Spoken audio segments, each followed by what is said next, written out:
atraídos por jogos. E quando eu digo jogos, eu digo de uma forma ampla.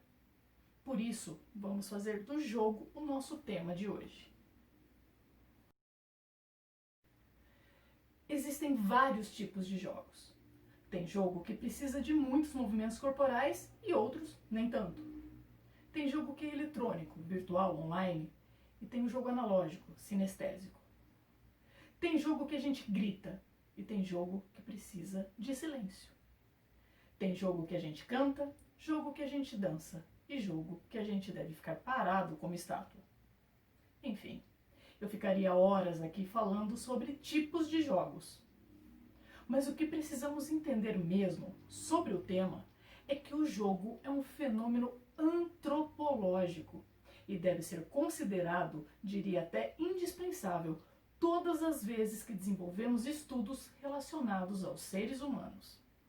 Isso porque sempre, em todas as civilizações, o jogo foi utilizado como meio de vincular os povos através de suas culturas, a sua história, ao mágico, ao sagrado, ao amor, à arte, à língua, à literatura, aos costumes e até na guerra. A humanidade, de maneira geral, sempre teve grande engajamento para apreciar e participar de jogos. O homem de Neandertal, há 200 mil anos atrás, já brincava com fogo, lanças e danças. E mesmo não tendo convivido efetivamente com o Homo sapiens, espécie a qual pertencemos, foi possível verificar que este também tinha suas formas de diversão. Assim sendo, sem qualquer interferência do homem de Neandertal, o Homo sapiens também criou seus jogos. Do I see a split? Just keep your eye on the ball, Bonnie boy.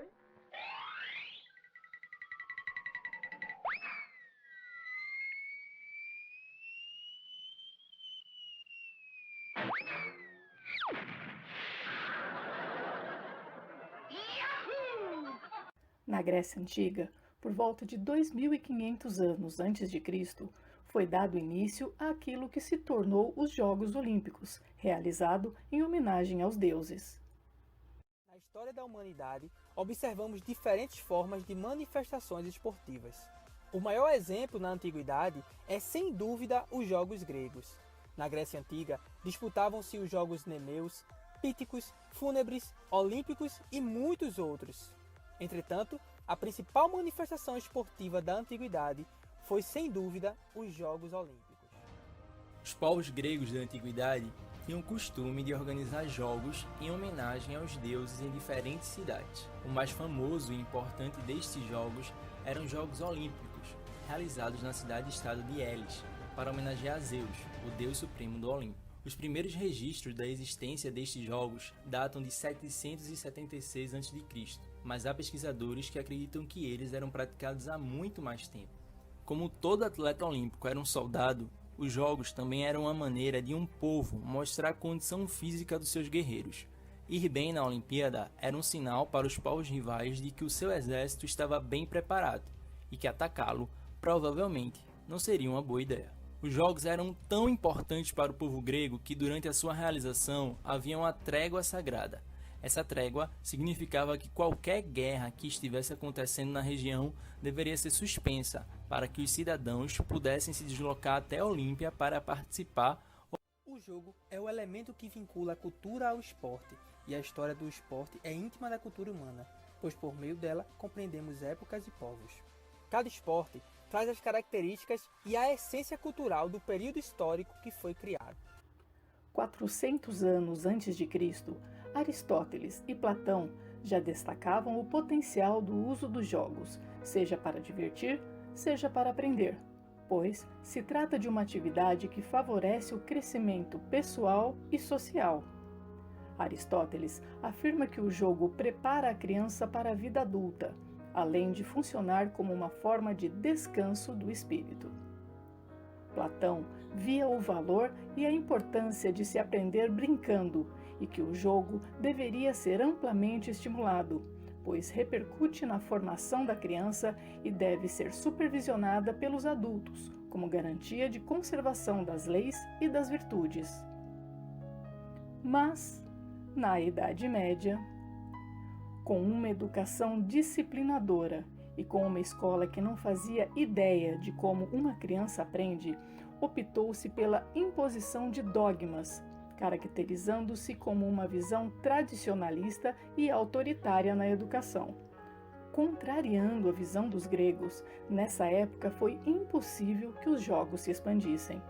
Jogos eram considerados uma infração da lei e quem praticava era punido severamente. Permitidos jogos somente de armadura, considerando como treinamento militar, a Igreja proíbe morte durante as competições, mas é claro que essa regra não foi seguida, já que matar o oponente fazia parte da diversão. Num período em que danças teatrais e arte foram banidas e só foram permitidas em eventos festivos e jogos tinham apenas o propósito militar, somente um jogo era permitido, mas calma, permitido à elite apenas, o jogo de xadrez. Felizmente, no século XVI, com o Renascimento, novos ideais e novas concepções pedagógicas foram adotadas, e os jogos foram incluídos na educação como um meio de proporcionar novas possibilidades. Os jogos foram considerados meios de formar no homem um espírito livre, capaz de dominar todos os campos do conhecimento, o qual envolvia a arte e até a ciência. No século XVIII, o jogo ganha espaço e valorização no âmbito educacional na medida em que a educação começa a se ajustar à natureza infantil. Ficou claro nesse período o efetivo suporte pedagógico alcançado através da prática de jogos. No século XIX, os jogos matemáticos e jogos que valorizavam o desenvolvimento sensorial começaram a fazer parte dos materiais didáticos, e a partir daí, os jogos têm sido utilizados como recursos didáticos, comprovando a evolução dos resultados acadêmicos, além de contribuir nos aspectos psicológicos e sociais da criança. E hoje? Como desenvolvemos os jogos no ambiente escolar? Não há a menor sombra de dúvidas quanto à efetividade do uso de jogos no desenvolvimento humano. E quando os profissionais da educação não consideram essa prática como recurso pedagógico efetivo, não perdemos somente uma possibilidade de garantir o desempenho escolar, perdemos também o respeito pela infância. Se você acessar a página do Google Acadêmico e digitar apenas 2 palavrinhas, jogo e educação, em centésimos de segundos você terá à sua disposição mais de 1 milhão de artigos publicados que discorrem sobre a efetividade do uso de jogos como recurso pedagógico nas mais diversas vertentes da educação. E detalhe, jogo não é exclusividade das aulas de educação física, mas tem nessa disciplina um suporte exponencial no desenvolvimento efetivo da aprendizagem na escola. E como podemos utilizar os jogos no ambiente escolar? Primeiro, vamos separar os jogos em 2 vertentes. Primeira, os jogos pedagógicos e a segunda, a gamificação. Os jogos pedagógicos têm a função específica de entreter ao mesmo tempo em que ensinam conteúdo. Eu posso transformar uma atividade escolar em um jogo e proporcionar aos estudantes um meio prazeroso de aprender o que está sendo ensinado. Eu posso colocar elementos do dia a dia, posso até incluir personagens de seus desenhos favoritos, ou mesmo a dinâmica de jogos eletrônicos no desenvolvimento dos jogos pedagógicos. O que vale é buscar garantir aprendizagens utilizando dessa dinâmica magnífica que os jogos proporcionam. Vamos dar um exemplo de jogo desenvolvido por graduandos de pedagogia da Univesp para estudantes do 5º ano. Ao estudarem sobre territórios indígenas e sua história, os estudantes fizeram uma pesquisa na sala de informática sobre o tema, separando por tópicos como etnia, história, localização, arte e língua falada. Os documentos pesquisados foram impressos e colocados à disposição dos grupos, os quais foram previamente separados. Os tópicos também foram impressos e colocados separadamente em uma caixa identificada. Um mapa do Brasil foi afixado na lousa e o jogo se desenvolvia da seguinte forma. O grupo 1 sortearia um tema, por exemplo, localização. E o primeiro membro do grupo deveria tirar um papelzinho da caixa correspondente, tendo 1 minuto para verificar com seu grupo onde deveria fixar no mapa. Se acertasse, ponto para sua equipe. Se errasse, outro grupo poderia apontar e afixar no mapa, e estando correto, ganharia 2 pontos. Assim, seria feito com os demais grupos e com os demais temas até que todos os estudantes participassem, de forma que a pontuação fosse sendo computada até o final do jogo. Mas esse é só um exemplo de jogo pedagógico. Você pode criar as variações que achar pertinente. Você pode desafiar os estudantes a desenvolverem jogos. E pode também transformar suas aulas de educação física em jogos eletrônicos adaptados, construindo circuitos, trabalhando atividades como atletismo, por exemplo, permitindo o protagonismo dos estudantes nessa elaboração.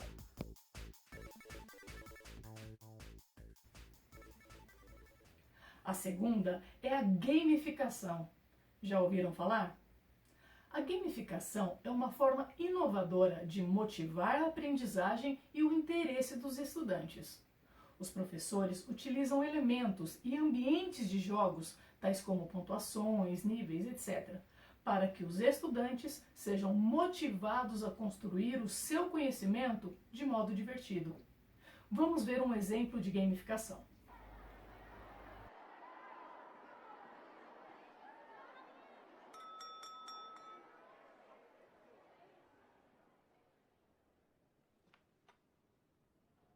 Another year gone.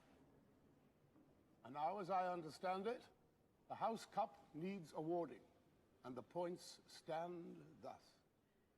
In 4th place, Gryffindor with 312 points. 3rd place, Hufflepuff with 352 points.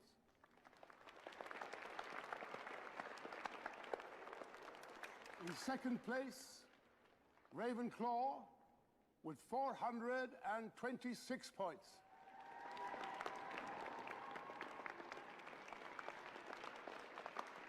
And in 1st place, with 472 points, Slytherin House.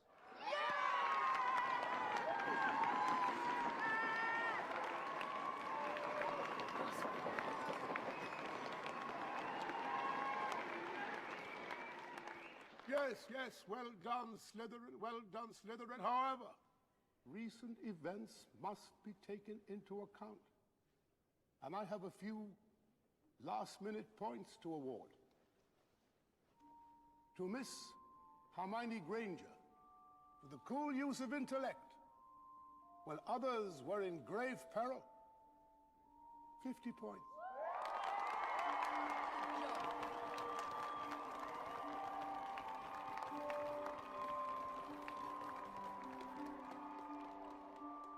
Second, to Mr. Ronald Weasley, for the best played game of chess that Hogwarts has seen these many years, 50 points. And third, to Mr.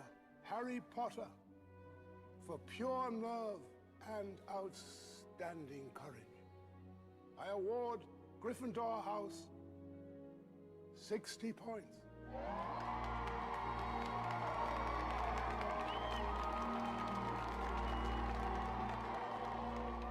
We're tied with Slytherin. And finally, it takes a great deal of bravery to stand up to your enemies, but a great deal more to stand up to your friends.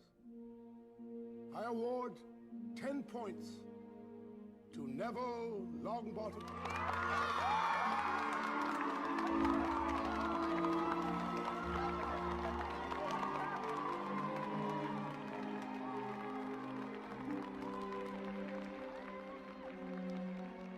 Assuming that my calculations are correct, I believe that a change of decoration is in order.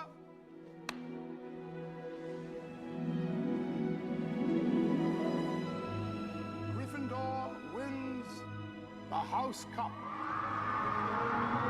Yes!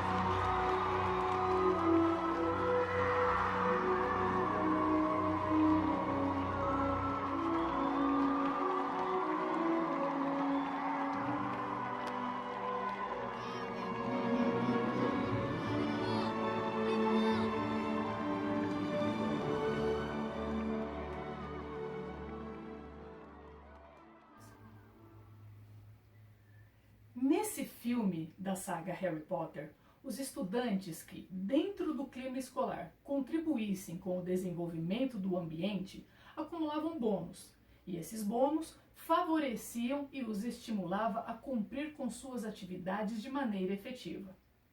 E na sua escola, o que pode ser feito como gamificação? Quais características dela podem ser utilizadas para o desenvolvimento de um ambiente escolar saudável e efetivo? Tá complicado ainda? Ok.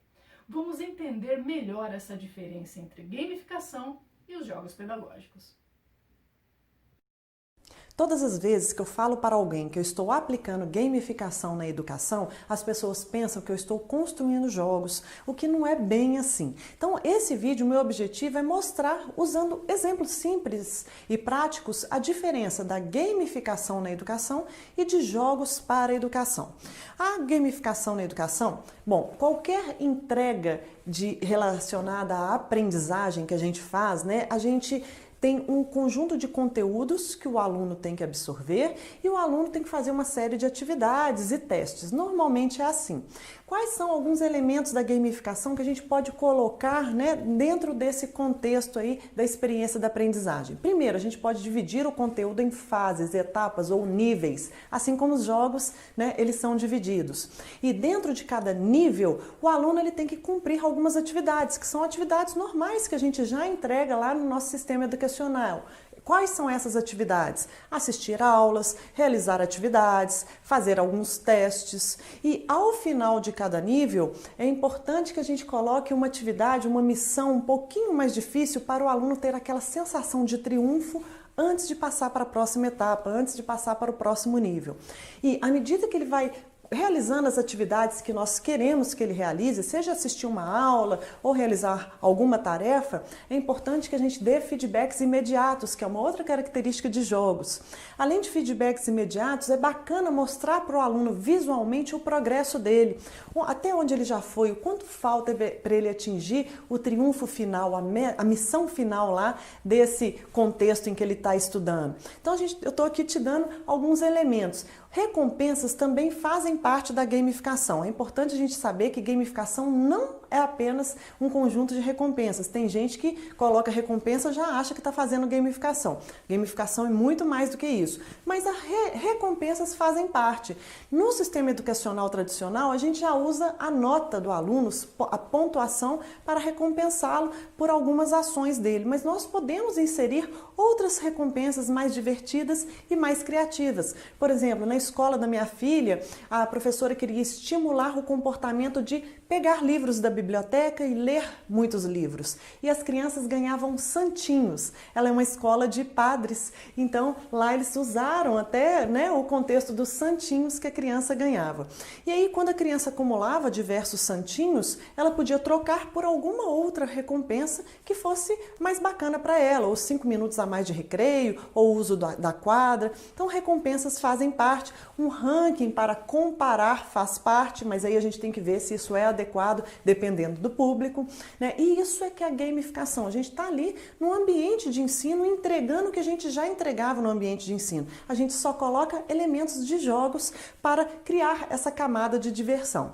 Agora, quando a gente está falando em construir um jogo para educação, aí já é diferente. Vou dar um outro exemplo lá da escola da minha filha. Lá eles têm um conceito que eles fazem a lojinha. Tem um momento em que é criada uma lojinha. Nessa lojinha, os alunos ele tem que levar alguma coisa para vender. E o objetivo é ensinar matemática, ensinar a fazer contas. Então tem que levar alguma coisa para vender. Então o aluno ele tem que aprender com o conceito do custo, o conceito da venda, o conceito do lucro, ou seja, criou-se um jogo da lojinha para ensinar a fazer contas. É diferente do que eu expliquei anteriormente, né?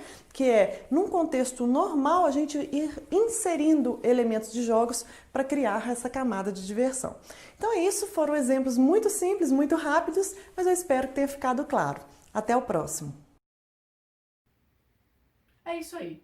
Espero ter contribuído com mais um item para a formação. E até uma próxima.